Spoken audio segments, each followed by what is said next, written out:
Welcome, everyone. This is episode 2 of the Combat Zone podcast.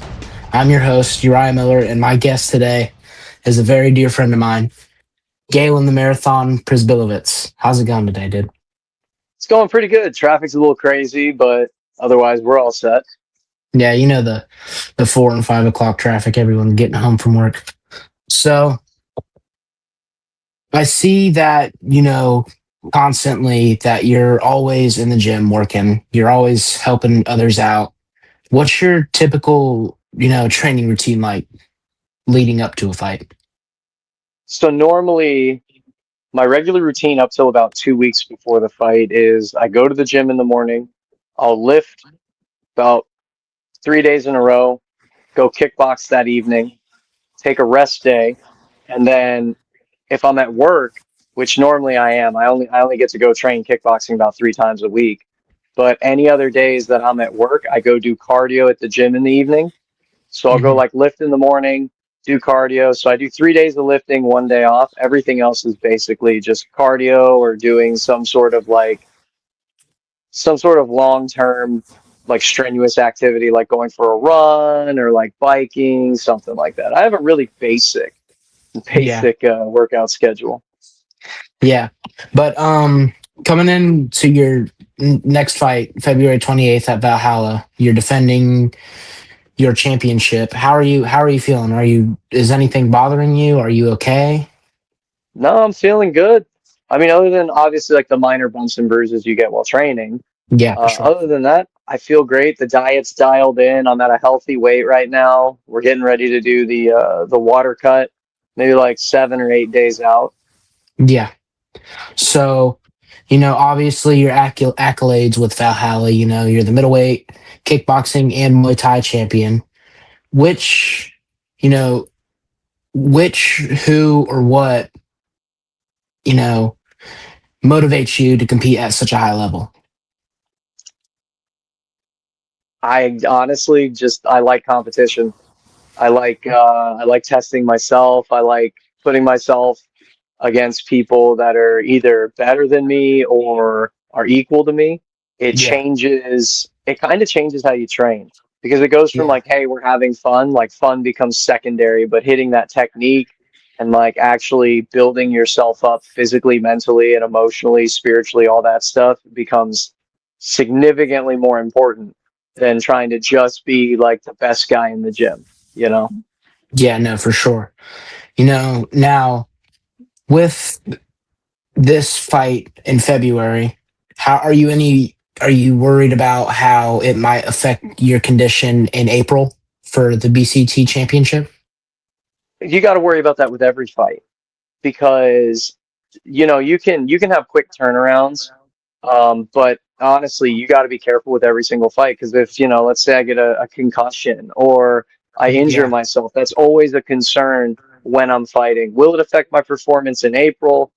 No, I fully intend on taking a good amount of time to rest in between this fight and April, that I'm not hurting my training regimen by not training, if that makes sense. I'm taking like a Yeah, good I little understand. break for maybe like, yeah, 4 or 5 days, get the body healed up, and then start back right back to square one, start over again.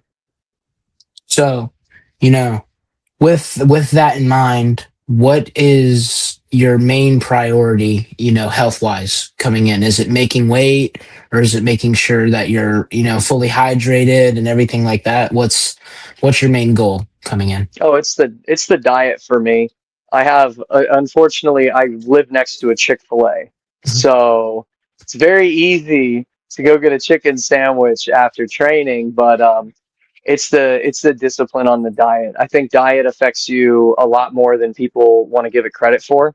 They Yeah. say mentality, but like you can't have a good mentality without a full belly. I'm just saying, if you're starving all the time, you're not going to be happy. So hitting your nutrient goals is way more important than anything else, and that's kind of what I've been prioritizing the past couple fights. Actually, I've been focused on nutrition, macros, all that stuff. Yeah, you've definitely stepped up your game in that field. You looked in these past 3 fights, you've looked your best in my opinion, physique wise, performance wise, and everything like that. So coming into this fight, do we have any predictions for how you think this fight will play out? Well, I know I've actually seen Randy fight before. He fought an old opponent of mine, and he's tough. So I already know that coming into this, I'm going to be dealing with a guy who's very tough. He's got a lot of heart, and he's not going to quit. So I don't really like making predictions. Obviously, I'm Yeah. gunning for a knockout. I'm trying to finish the fight as quickly as possible because I don't know about you. I got things to do. So we do that, I can get home faster and go to sleep. Yeah. So there's always that motivation of getting a knockout, TKO. But if it goes decision, I'm not worried about that because I can do 5 rounds. I could do 20 rounds if you really wanted me to. Yeah. Hyperbole, probably closer to like 12. I gave But you I can, the nickname. yeah, the nickname Marathon in the gym and on the shorts. Yeah. So also with this, like you were saying, you see that he doesn't quit. He has a lot of heart, which is very good for a fighter. It's amazing mentality.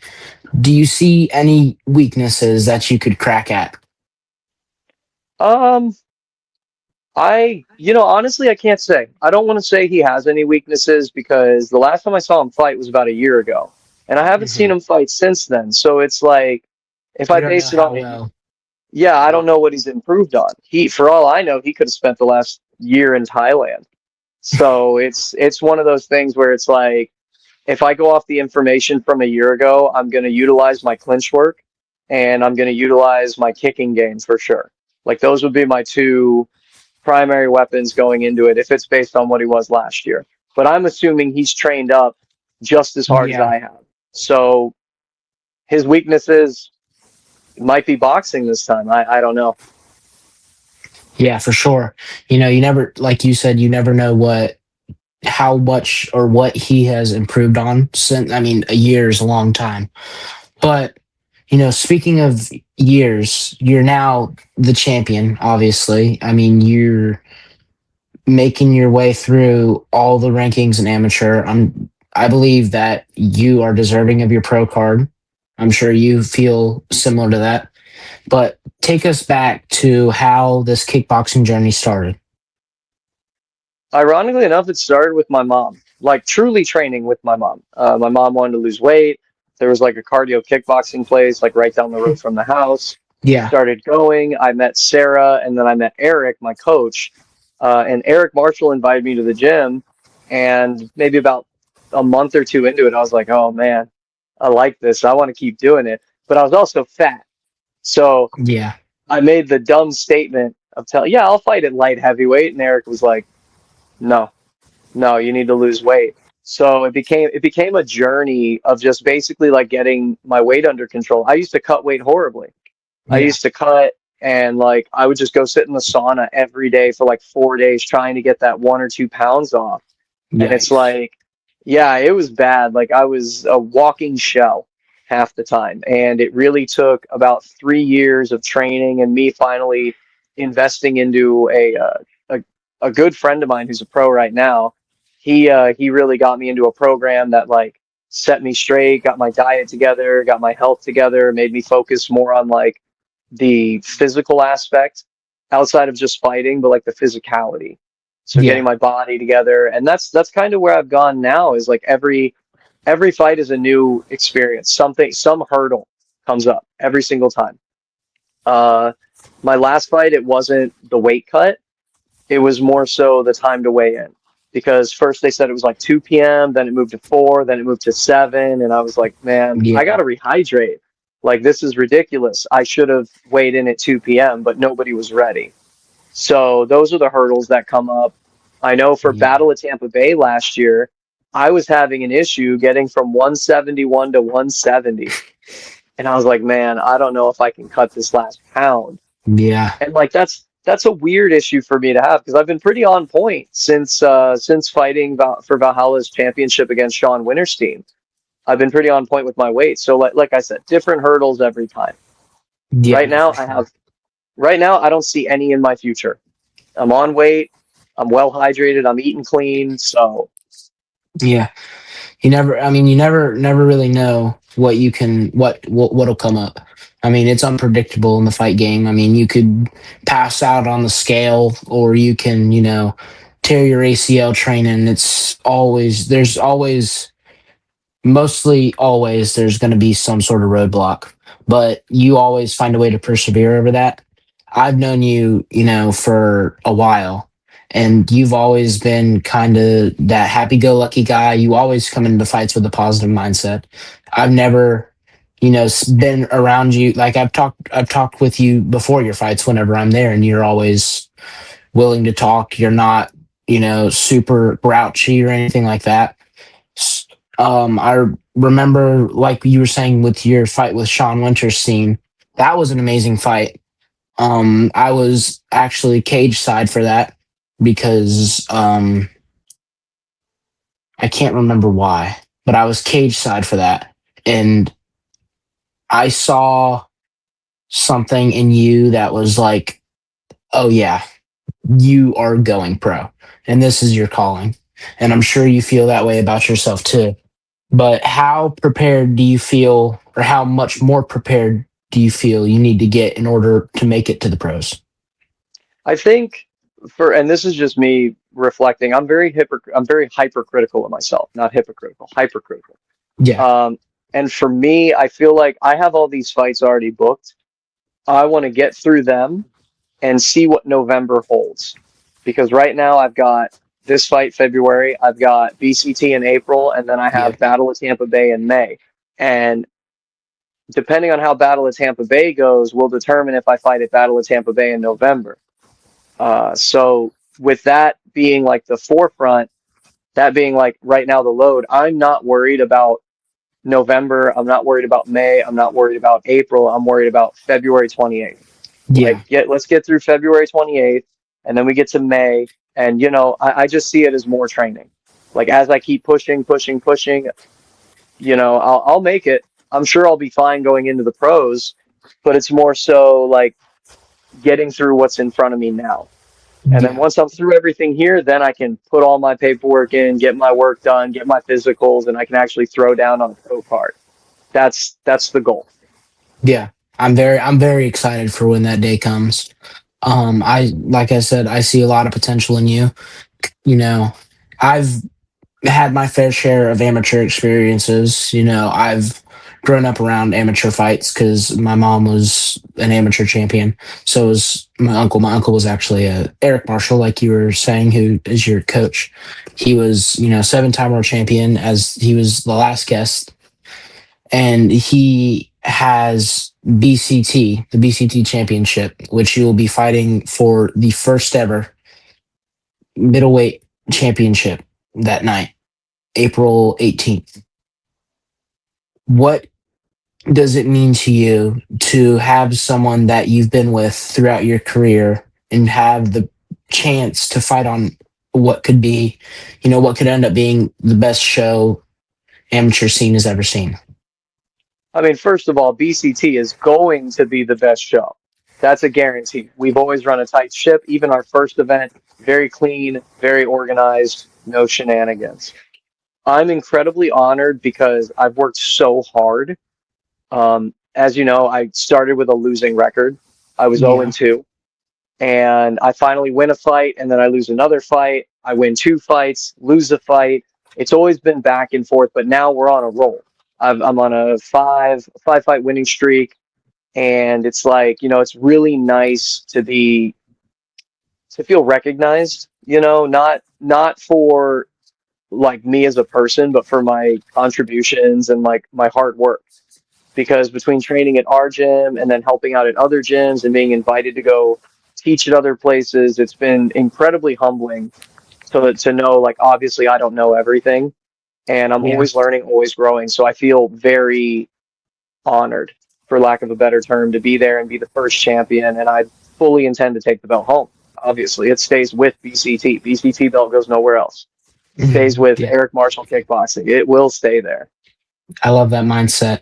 Now, this is obviously a huge moment for your career. I'm sure it's, like you said, it's a great honor. But minus that, what for you is, your biggest, best memory of your career so far? My best memory was landing my first head kick knockout, fighting an international opponent, getting the snot beat out of me.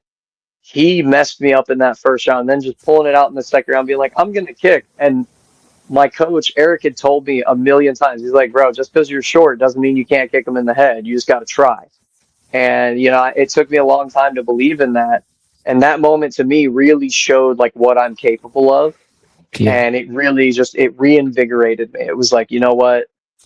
We're going to go even harder now. We're going to get more done. We're going to train harder, get more flexible. I'm going to try and work these kicks more. And that's where I started to really develop my game into less of a boxing focus with some kicks to like a good mix of kicking and actually using my hands.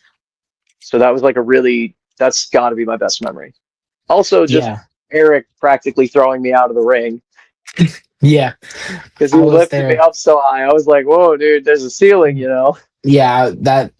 That was, I mean, I was there live for that moment. I'm sure you heard me yelling. I Oh think yeah, when you were walking around the ring, we like made eye contact for a good couple seconds and you gave me like a head nod. And that moment was magical for me too, because seeing someone so close succeed and land that one head kick like your Instagram username, um, it was absolutely electric in that building. I mean, that's was probably the biggest moment of the night. I'm sure it was, and obviously biggest moment of your career, in your opinion, and I would say the same. But how much of a relief has it been for you to start training with your kicks more than just using your hands? it's actually not been a relief. It's been horrible. It's like learning a whole new skill. Like it's not like I Yeah, couldn't kick before. It's just implementing them. It's actually yeah, turning around and throwing more teeps, throwing more roundhouses, using my spinning side kicks more, and just being able to train it and have people who are really good at it teach me so I can teach others has yeah, been the biggest thing. Because like I'm not going to teach you something I can't do. If I can't do it, there's no reason for me to teach it. yeah, So having that knowledge and being more comfortable in teaching how to throw body kicks, how to set them up, where to aim is incredibly. It was hard. It was hard to get to this point, but it was worth it. yeah, for sure. And with the teaching aspect, we go to the gym, and in the gym, there's so much potential to come out of the gym. You're a prime example. I mean, you're sharp in everything you do, but who are kind of your star boys that you see in the gym? Who do you think has the potential to be something great? Right now, Joe Buckley, like Joseph, I've known him since he was 16. Not Mm, only is he a southpaw, he's 6'2". He's big for his weight class, and he's been putting on muscle and staying at that weight. And he intends to go lower at some point. I think he said 145, which I think would be better for him. yeah, So Joe would definitely be the guy. He's the next one. If he continues on the path that he's going, he's going to hit great stuff. He might. I honestly think he's going to do better than me because he's so young. He's yeah, like 20. I'm 32. He's I think 23, yeah, 22 or 23. So it's like he has all that potential coming out. And he yeah, gets to train with obviously myself with all of my experience. He was training with Eric Marshall. He's going out. He's training up at Amir's Academy of Martial Arts. Sometimes he goes to like Valhalla with us down there to train with those guys and help them out. So he's getting a lot of experience, and he's getting as he gets things in order. I'm sure we're going to see him next, just sweeping cards left and right. yeah. I'm excited to see, what the future holds for him too. But also, I said this, I talked about this with Eric in the last episode. Um, Jacob Rode, he, I watched him fight. He had that MMA fight at Battle of the Bay 27, and it was a great fight. I loved it. I saw a lot of potential to come out of him, and when I heard that, he couldn't fight anymore for a while, I was super bummed out. But as of recent, I was informed that he's good to go, and that he'll hopefully be fighting on the BCT card in April.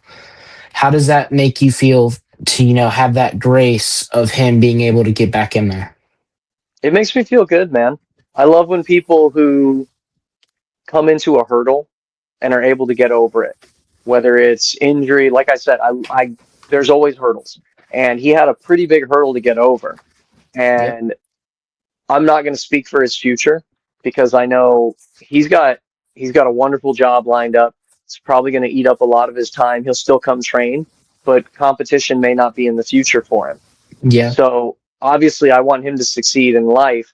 So I wish him the best. And as long as he keeps training, you never know. It might be a day where we're like, hey, we need a 155er to step Yeah. up in kickbox. And he's always training and he's always at weight. He'll just hop in on a random weekend and go fight.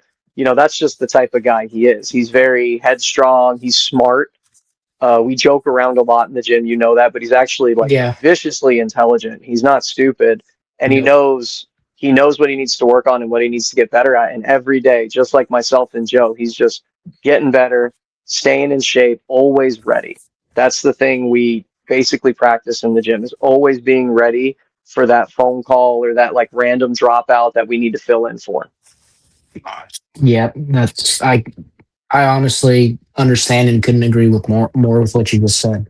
But taking the focus back onto you, you know, what do you plan to do after, this fighting career goes to end? I don't know, work, teach, keep teaching, keep training. I don't think I'll ever stop. There's Yeah, no reason to. I think everyone should at least do some form of martial art, whether it's judo, jujitsu, wrestling, absolutely. kickboxing. Even analyzing is part of it. It keeps your mind sharp and you're able to see things that other people don't. Because like I've gotten some great advice from you. I was listening to you in one of I think you were talking about my exhibition at Battle of Tampa Bay Yeah, this earlier or late last year.